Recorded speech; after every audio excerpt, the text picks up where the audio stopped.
Hello, my name is Mark Favreau. I am making this for my ICS 485 um, Mobile Forensics and Security class. This is my individual video. Um, this video is strictly for educational purposes, and that if you take any action from this video, I am not liable for any damages or anything like that. This is strictly for educational. And everything in here could possibly be false, but I did my mild research to go into this to help you guys out. So today my video is going to be on 5G. It is the newest technology. It stands for fifth generation. That's fifth generation of wireless technology. Our class is on mobile security and forensics. What does this have to do with us? Well, 5G is going to be the platform that all technology that we have right now is going to be coming out and being applied with. I'm not going to say all technology, but quite literally everything with 5G now is going to just be started incorporated. Like we start to see cars and stuff like that get a 5G incorporated with them. In the last 3-4 years, there's like Chevy and other dealerships offering in-car Wi-Fi that's provided through a cellular service installed onto the car. We will now see many things that you never thought would ever have an internet connection to them, have an internet connection to them for 5G. But that's more so down the road with 5G. But right now, I'm going to focus on a couple key points here. First off, 5G is being deployed right now. Most carriers have been talking about 5G for about at least 2.5 years. 5G is almost essentially only going to be supplied by phone carriers and by wireless tech companies first, and you'll see 5G probably being talked about among your local internet providers through the ground as far as 5G compatible modems and things like that, because it's a very good technology to start getting worked on. So 5G is the fifth generation. We go from basic calls to text messages and sending photos through SMS and MMS to then basic internet browsing and sending videos and things like that to then downloading full-length movies and other things in about 15 to 30 seconds. 5G is, it's not 15 to 30 seconds, about a minute and a half. 5G is more so on the 15-second to download a full HD 2-hour long movie to your phone. 5G is not 4G LTE. Much of the 5G groundwork that you see companies advertising now is not the reality of what 5G is. 5G will work on 3 different levels to provide every person with it, and you won't see practical 5G for a consumer where it actually will take in effect and affect your usage of your cell phones, your computers, laptops, tablets, or anything like that, probably for another 4 or 5 years, because to implement these technologies, basically they have to go to every single tower and install multiple different types of bands and multiple different types of techs on them, and also your equipment that you're using has to be compatible with that tech. So to first start off going, there's essentially 3 technologies for 5G. There is high band, mid band, and low band. Contrary to the name, low band actually is the one that provides the most area of coverage, even though high band, you would think, oh, it's got the high coverage, high capacity, stuff like that. No, low band is actually the largest covering, which means you'll get the best signal and the most reach out of it. So this is probably what you'll see come out first. It will complement 4G LTE and things like that very nicely. The next one would be midband. Midband is for is going to covers about a approximately about an eighth the area of what the low band covers. Low band covers about like 25 square mile, or well, it covers about a 10-mile radius from where it's being deployed, depending on the signal and frequency of the carrier that's providing it. We're with good coverage. After that, you fall off with your trees and your tree density cover and your hills, valleys, etc. like that. It all varies with it. They also may not point the signal in your direction, but that's that. Midband works in about a couple 3-4 mile radius. Also, low band can penetrate through walls, houses, bricks, concrete, everything like that.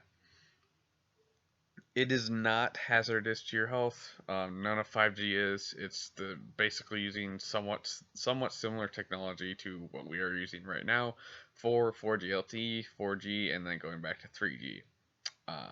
Basically, it's been used since 2000s. We haven't had any conclusive evidence that it's harmful to you, and you likely won't see it around.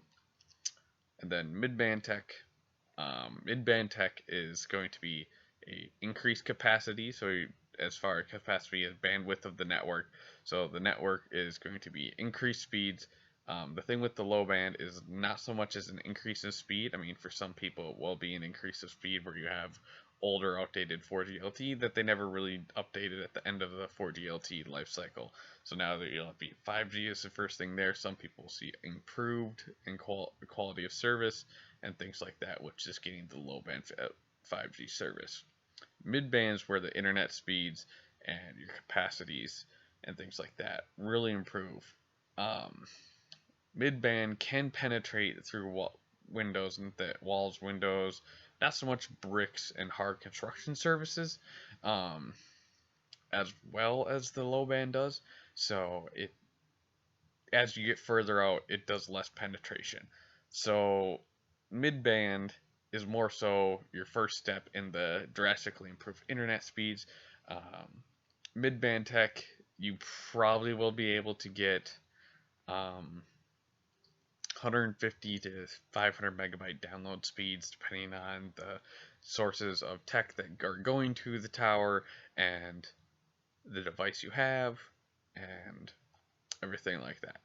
And then finally we have the high band, which is actually very short millimeter wave, or a lot of it is millimeter wave technology. That's what they're focusing on with the high band.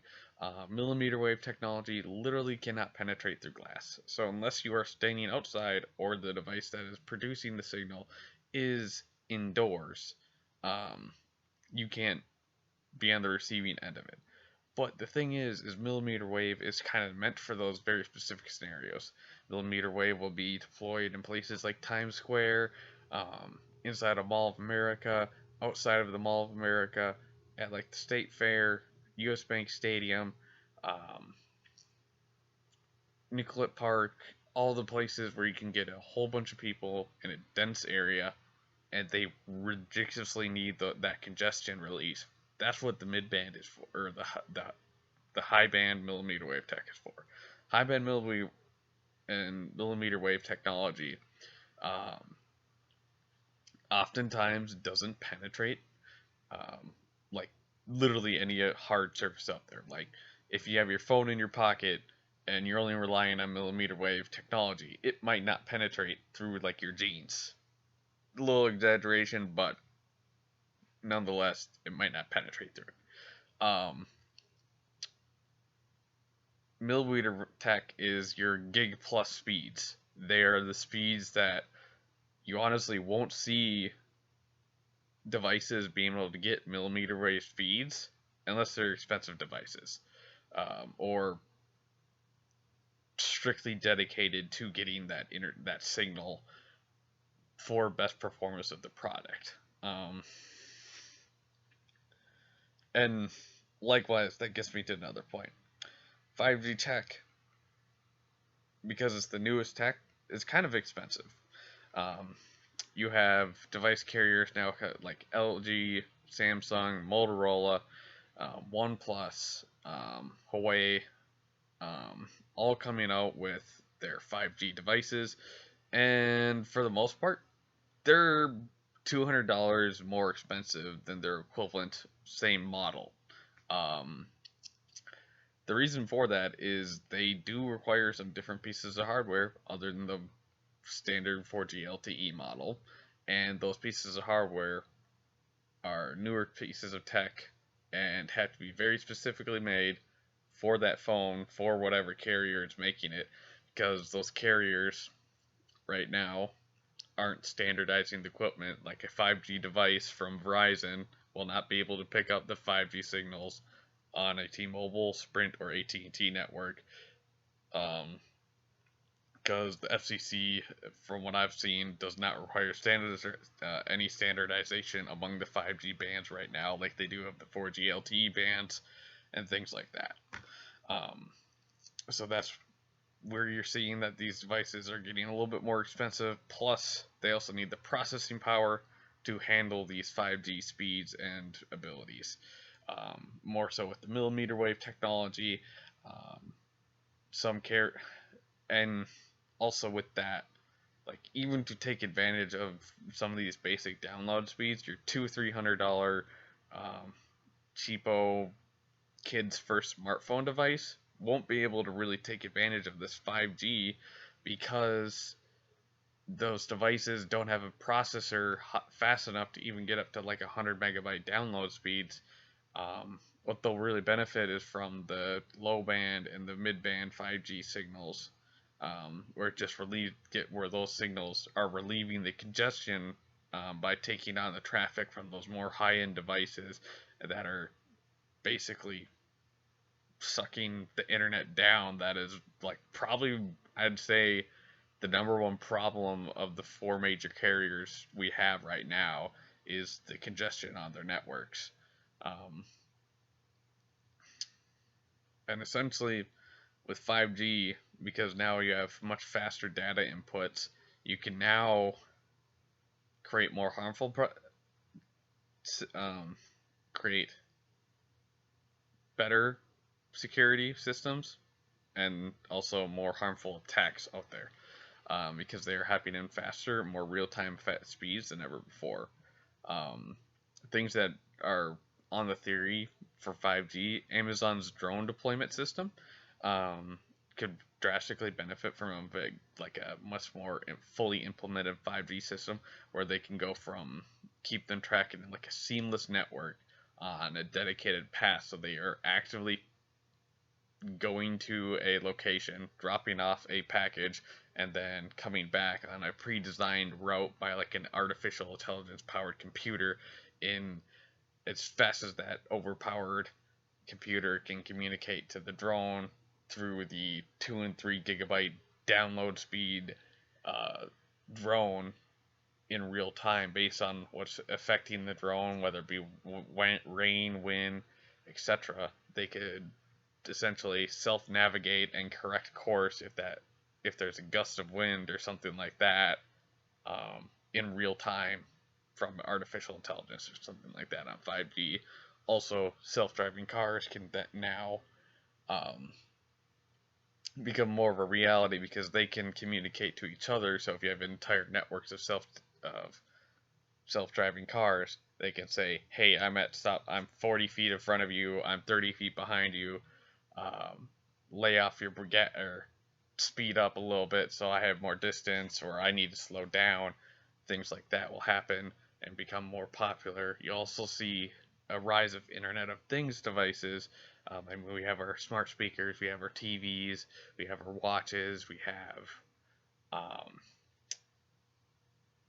devices that go in our cars just to track their locations.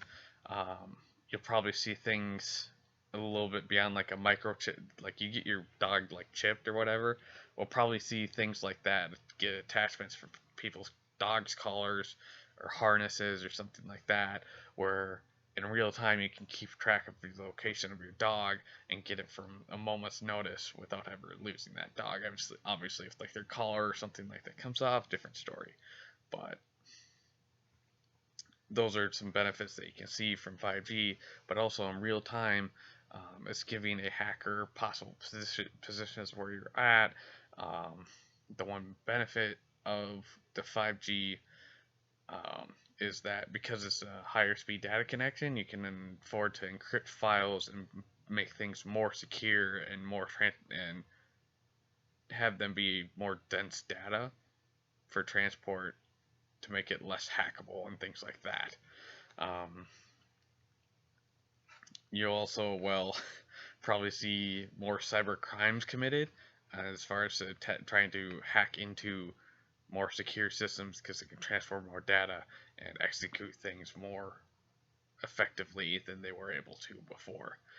Because of 5G, side effect of a positive network is if we just maintain the 4G LTE networks and 4G network we have today, um, the network capacity is going to be destroyed because I think effectively now, I think we're close to at 120 cellular subscriptions, meaning people per 100 people. So that means every person has 1.2 cell phone lines, whether that be an actual cell phone or a cell phone and a tablet line or something like that. Or they have multiple tablets, or they have multiple smartwatch in their phone, or something like that. We're at the point where the network congestion is actually the devices on the network are greatly exceeding the people using those devices at any one in time, and these devices are constantly looking for locations and actively real-time updates from people's Twitters, Facebook, YouTube, etc., etc., etc. So they've created a massive congestion, and this is essentially why we need 5G is to alleviate that congestion with the high band for places like malls and things like that, and then your mid bands for your closer to the tower, somewhat more city located, business located signals, and then your low band for your rural and your more unaccessed to the world's internet population, people like me who have a 2 megabit home internet connection.